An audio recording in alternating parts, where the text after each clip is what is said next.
This is Love Talk with Marty's the love coach. Where the truth needs to touch and the heart finds hope. Hey loves, and welcome to another episode of Love Talk with Marty's the Love Coach. I am excited that you guys are here with me for another beautiful Wednesday. So, as always, this podcast is a safe space for real conversations. We talk about love, we talk about healing, relationships, self-worth, life challenges, and everything in between. Each week, I'll be answering your listener letters, sharing self-healing gems, offering encouragement, and helping you build a healthy relationship. And as always, we're going to start with the relationship you have with yourself. That is the most important one. So whether you're navigating marriage, dating, friendships, grief, parenting, or simply trying to figure out if this thing called life, could be a blur sometimes, know that you're always welcome here. So grab your coffee, your tea, or your favorite drink. Get comfortable. Let's talk love. Love Talk. Got a journal in your hand, do the work on your own.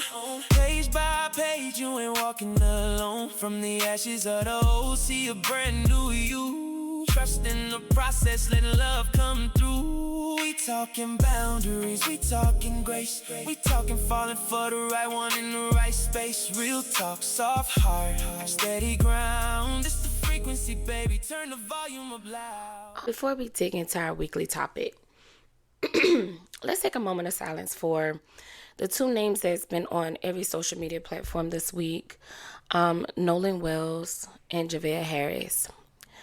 Nolan Wells was the 18-year-old black male, and Javea Harris was the 4-year-old sweet little angel, who are now both deceased. So let's take a moment of silence for those two beautiful babies.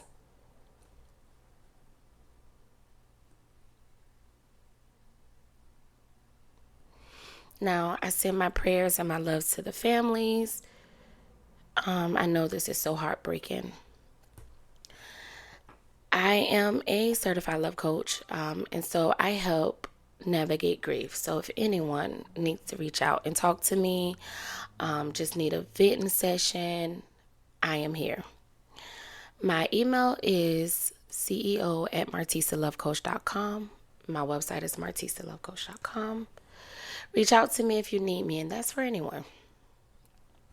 All right, my loves, let's get into our weekly topic. So, have you ever known, like deep down, that something has changed, but you kept pretending everything was the same? So, it could be like your marriage, your friendship, maybe it was someone you were dating, or it could be something within yourself. I mean, you could feel it. The conversations weren't the same. The excitement wasn't the same. The dreams weren't even the same. I mean, something shifted. But instead of talking about it, you kept hoping that things would magically go back to the way they used to be. Well, something I've learned is that hope is beautiful and hope keeps us going. Hope reminds us that tomorrow can always be better. But hope is not a substitute for communication. Sometimes we pray when we should be also talking. And sometimes we overthink when we should be asking. Sometimes we create entire stories in our minds instead of simply having one honest conversation. And I get it because I'm guilty of the same thing.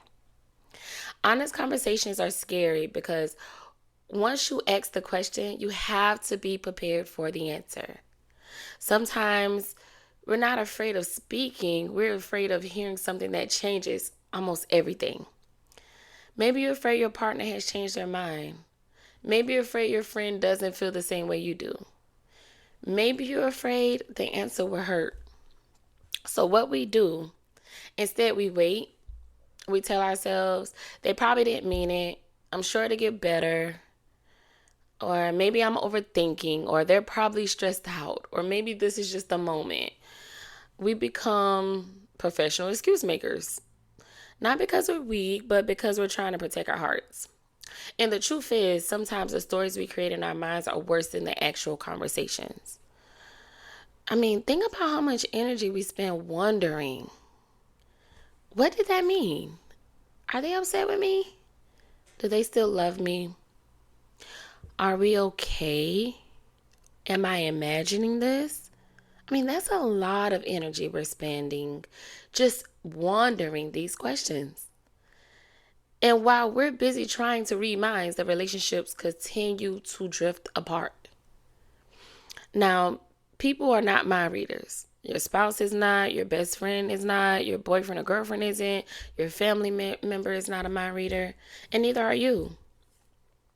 One of the biggest mistakes we make in relationships is expecting people to know what we're feeling or know what we're thinking without us ever saying it out loud.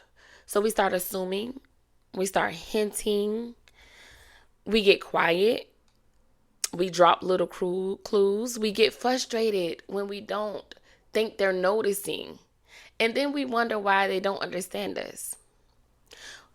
The truth is, you never really told them. I've learned that healthy relationships don't survive because people avoid those difficult conversations. They survive because people are willing to have those difficult conversations. So those conversations are not going to be perfect. They're not going to be without emotion. And they're not going to happen without fear. But they're going to happen with honesty. And that honesty, it builds trust. And silence builds assumptions. I say that so much because it's true. Assumptions have ended a whole lot of good relationships. Sometimes we avoid the conversations because we're afraid of losing the relationship. For example, my cousin, one of my favorite people in the world, she lives in a whole nother state from me. Me and her, we stopped talking. After all our lives, we've been like best friends. She's been my everything. And then all of a sudden, it was a miscommunication. We just stopped talking. And that was shocking for me, but it wasn't for her because her feelings were valid. Whenever I reached out to her, I actually commented on a post. And then she reached out to me. And we actually had a conversation. And the truth is, we saw things differently. Her feelings were 100% valid, but so were mine. The thing is, we start assuming things about each other. Like she assumed one thing, I assumed something. But that could have ended a very good relationship. And I refuse to let that happen because I love her. But see, sometimes we avoid the conversation because we're afraid of losing that relationship. And that's what I fear is a lot of problems in a lot of friendships, relationships, family situations. But here's something I want you all to think about. If a relationship can't survive an honest conversation, was it really as healthy as you believed it was? I know the one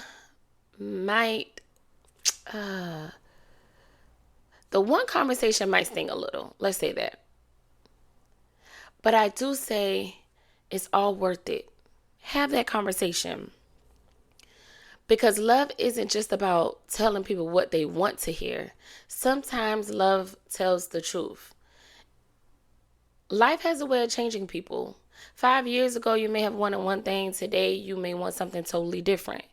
I am actually experiencing that in my professional life as far as my work career outside of my love and life coaching. It's called growth. Sometimes it's beautiful, sometimes it's scary, sometimes it's painful, but it's real. The problem isn't always that people change. The problem is when they stop bringing the other person into the conversation. So it's okay to change your mind. It's okay for your dreams to evolve. It's okay for your priorities to shift. But what's not okay is leaving someone you love to figure it out through hints, jokes, or even silence. Your spouse deserves honesty. Your best friend deserves honesty. The people you love deserve honesty. Now, the honesty may not always give us the answer that we want. Sometimes it's yes, sometimes it's no, sometimes it's not. I'm not sure. But do you know what hurts even more than hearing no or rejection? Is living in uncertainty. because uncertainty steals so much peace from us. It keeps us awake at night. It makes you question every single thing. It makes you replay conversations over and over. And before long, you built an entire relationship with assumptions instead of facts. So today's letters, I only chose 2 because they reminded me of something that's true for every single one of us. At some point in life, love is going to ask us to have a conversation we'd rather avoid. Maybe it's a conversation about marriage, about children, about changing feelings, about boundaries, or maybe it's about friendships. Whatever it is, don't let that fear keep you from having that conversation. Because clarity, even when it's painful, is a gift. Clarity allows you to make decisions. Clarity, it allows you to move forward. Clarity allows healing to begin. Because you can't heal from what you refuse to acknowledge. And I want to leave you with this question. What conversation have you been avoiding? Who do you need to sit down with? What truth have you been carrying that you're too afraid to say out loud? Because maybe, just maybe, the conversation you've been avoiding is the one that changes everything. All right, let's take a moment to get into these weekly gems before I get into the first letter. And I am only doing 2 letters today because these 2 letters to me, it kind of gave me my weekly topic on why I chose this weekly topic for our Wednesday love letters. So let's get into these gems. These are your reminders for the week. So if one speaks to your heart, write it down, put it in your phone, put it on a sticky note, share it with someone who may need it. All right, our first love gem is the conversations you avoid today ought to become the regrets you carry tomorrow. Silence may feel easier in the moment, but clarity will always bring you more peace than confusion. Love gem number 2, people can't honor needs they don't know you have. Stop expecting people to read your mind. Healthy relationships are built on honest communications, not solid expectations. All right, love gem number 3. Love isn't about saying I love you. Love is making room for difficult conversations with respect, patience, and honesty. All right, our final gem is sometimes the greatest act of love isn't saying what someone wants to hear. It's being honest enough to tell them the truth. All right, lovies, let's get into these letters. All right, so our first letter comes from an anonymous listener in Spartanburg, South Carolina. She writes, I've been with my husband for 5 years. He has 2 children, and I don't have any of my own. From the beginning of our relationship, we've always talked about having a child together. I've loved and raised his 2 kids as if they were my own because their mom isn't in the picture. Lately, though, he keeps making comments like, this isn't it, I'm not having any more kids. Or when I bring home my 5-month-old nephew, he says, don't get any ideas, no more babies are coming into this house. Those comments really hurt because they make me feel like the future we talked about no longer exists. I'm starting to wonder if I'm being too sensitive or if I should just wait and see if he changes his mind. The truth is, I don't want to end my marriage over wanting a child of my own. I love my husband and I love my family we've built. But I also want to spend the rest of my life, but I also don't want to spend the rest of my life wondering what if, or feeling like I had to give something I've always dreamed of.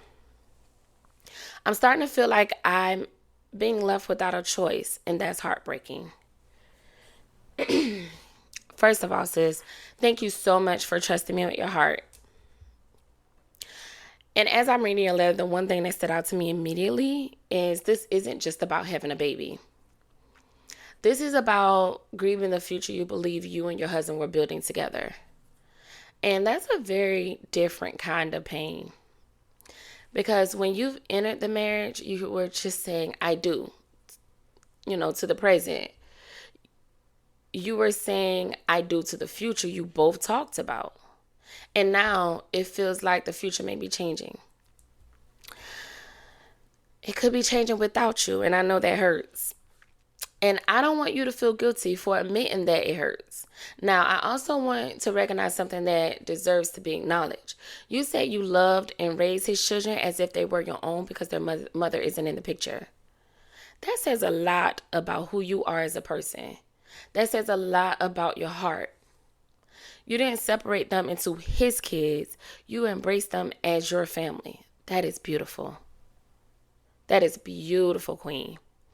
And I hope your husband recognized that gift, because not everyone is willing to step into that role with that kind of love you've shown. But as beautiful as that is, it doesn't erase your dream. Wanting to experience pregnancy, wanting to hold your own baby, wanting to create that experience with your husband does not make you selfish. It makes you human. Now, here's why I want to lovingly challenge you. You asked if you're being too sensitive. My answer is gonna be no. You're responding to something that matters to you so deep. The issue isn't that you're sensitive. The issue is that your heart has been carrying unanswered questions. And unanswered questions have a way of becoming so heavy that it starts to burden us. Here's what concerns me the most. Your husband saying, I don't think about bringing no more babies in this house, instead of let's sit down and talk about this. Instead, he's saying things like, don't get any ideas, or, the little comments he made. Those may sound more like casual comments, but to you, they're hitting a very sensitive place. But they may not be for him.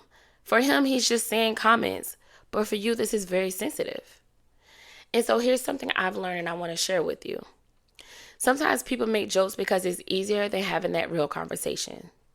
But those comments, those little comments to him are big comments to you. They leave the other person trying to decode what it really means. And marriage should not feel that way. It should not feel like you're trying to solve a mystery. Now, let me say something to the husbands that are listening, or even the wives that are listening. If you change your mind about something that the two of you once agreed on, please don't make your spouse figure it out through hints. Have that conversation. Your spouse deserves that. Even if it's uncomfortable. Even if you're afraid it'll hurt them. Even if you're not sure what the outcome would be. Because honesty is the act of respect. And now, sis, here's my advice to you. Don't spend another year wondering. Don't spend another 5 years hoping. And don't build your future around assumptions. Sit down with your husband today, this weekend. Go to dinner. Don't have an argument. Not after he make one of those comments. Choose a very calm moment. Look him in the eyes and simply say, honey, can we talk about something that's been heavy on my heart?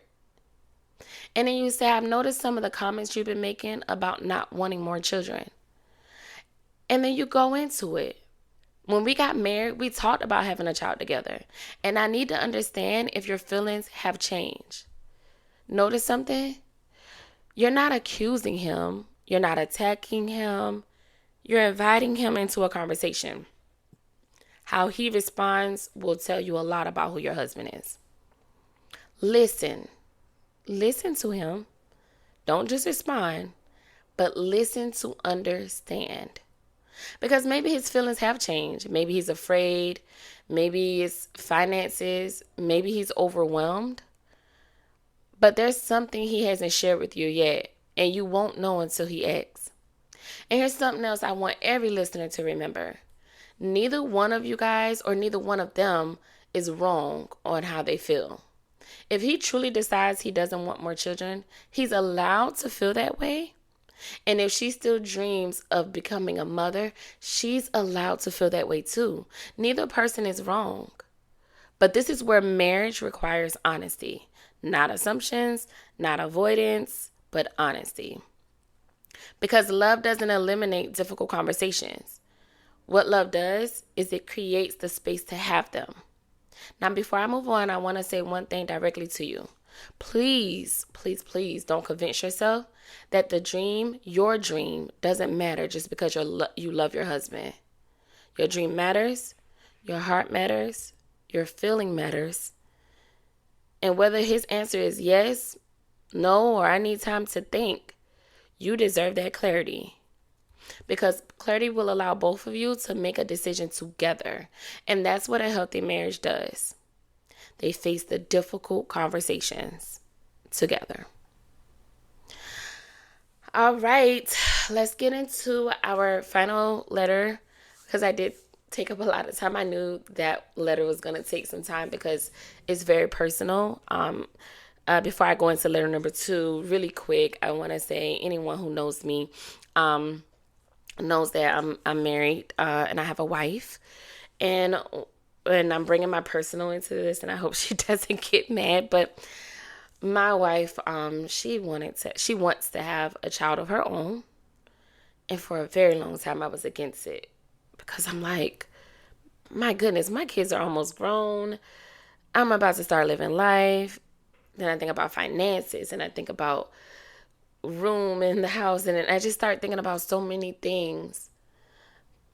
But I had to step back, and I had to grow up mentally.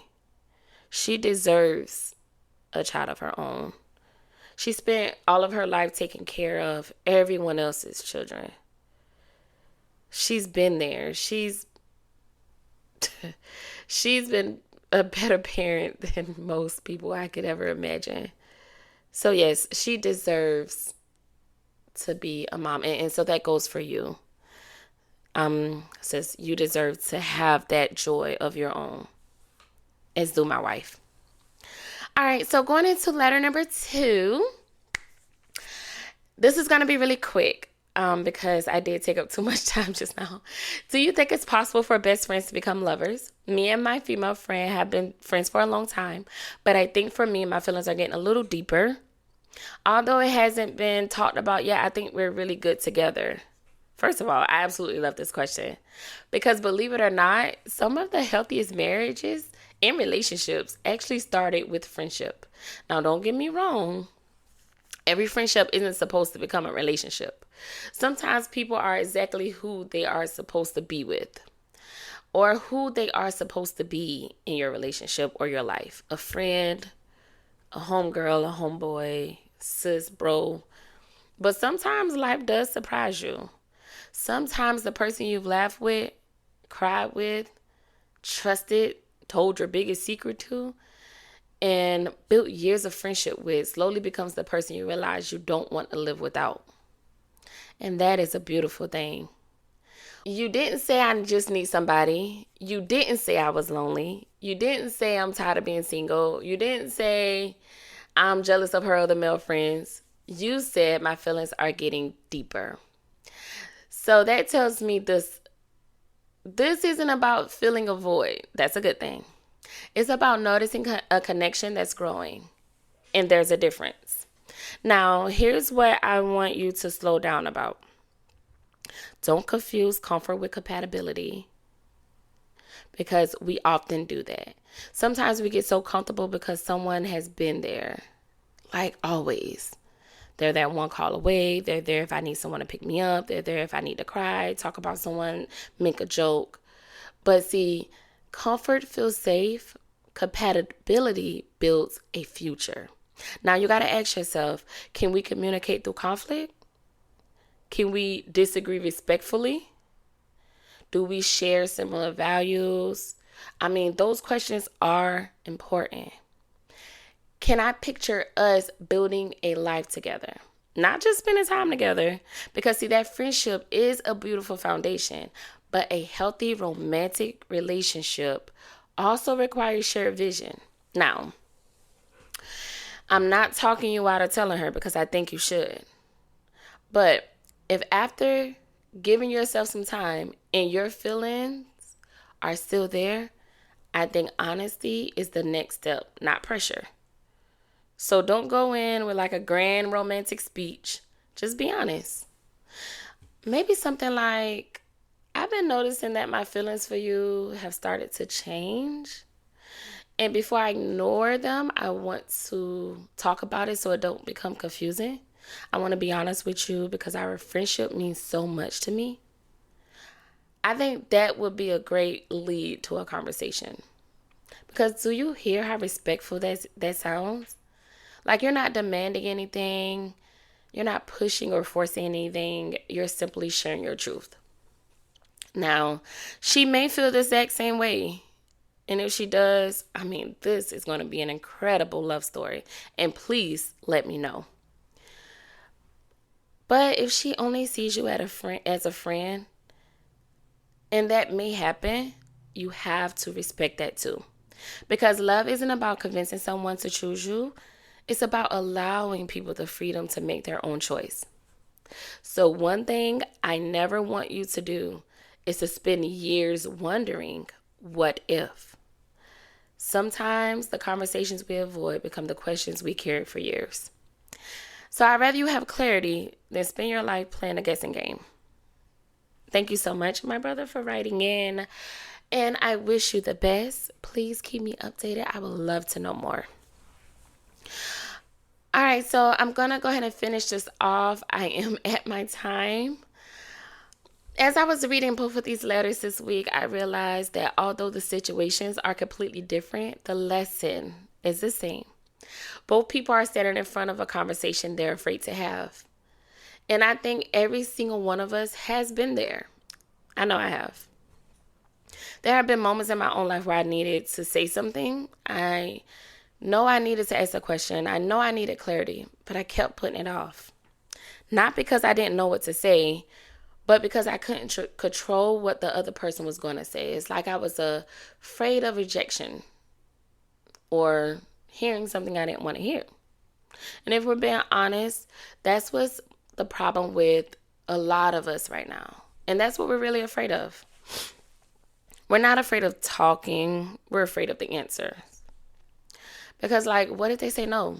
What if they don't feel the same? What if they've changed? What if the future we've been imagining isn't the future they're imagining anymore? Those thoughts can really keep us awake at night. But avoiding those conversations doesn't stop the truth. It only delays it. Sometimes we think silence protects us, but what it does is it creates more anxiety. So remember, healthy relationships are not built on assumptions. They're built on communications. You don't build trust by hoping someone knows how you feel. You build trust by creating a space where both people feel safe enough to tell the truth. And I know that's not always easy.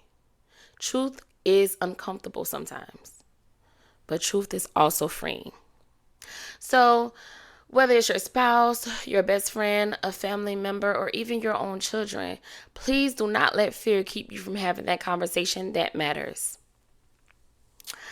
At least you'll finally know where you stand. And sometimes peace comes from knowing, not wondering. Now, before I end, I'm only going to do a couple affirmations. Let's take a deep breath in and out. Repeat after me. I choose courage over fear. I deserve honesty in every relationship. I communicate my heart with confidence. I release the fear of difficult conversations. My feelings are valid. My voice deserves to be heard. All right, take one more deep breath for me. Smile if you can. And remember, growth begins where honesty lives. Thank you so much for spending the day with me. I took up about 30 minutes of your time, and I love you so much if you listened all the way to the end. If today's episode encouraged you, challenged you, or simply reminded you that you're not alone, I would love for you to follow the podcast on all streaming platforms. Share this episode with someone who may want to hear it or need to hear it. Every share, every review, every download, every letter you send, every fan mail I've received, it reminds me why I started this journey. I truly appreciate each and every one of you. I love you guys so much. And don't forget, if you have a letter, a question, or a situation you'd like for me to discuss on a future episode of Letters to the Love Coach, I'd love to hear from you. You could submit your letter anonymously or include your name. It's up to you. MartisaLoveCoach.com is my website, or you can click the submission link in any of my social media bios. Instagram, Love with Martise. TikTok, Martisa Love Coach. Facebook, Martisa Love Coach. The new episode of Letters to the Love Coach air every Wednesday, and then Love Lessons with Martise every Friday. Until next time, keep healing, keep growing, keep loving yourself, because healthy conversations create healthy relationships. And remember, you deserve the love you're looking for. I'm Martisa Love Coach. I love you so, so much. This is Love Talk with Martise, the Love Coach, where the truth meets the touch and the heart finds hope.